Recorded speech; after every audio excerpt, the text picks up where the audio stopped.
The final video of this trip shows the journey from Williams, Arizona to Henderson, Nevada, just outside Las Vegas. Along the way, I took a couple of stops to break up the trip. The first at Kingman, Arizona, to visit the Route 66 museum there.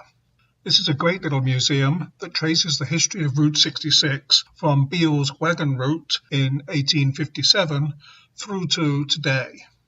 The exhibits describe the planning and construction of the route, as well as the experience for travelers up through the 1960s, using personal stories, historical maps, artifacts, and dioramas.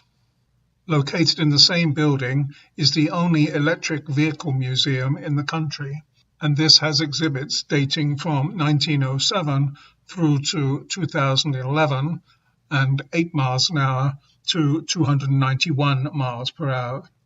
This was a pleasant surprise that I'd not known about before stopping.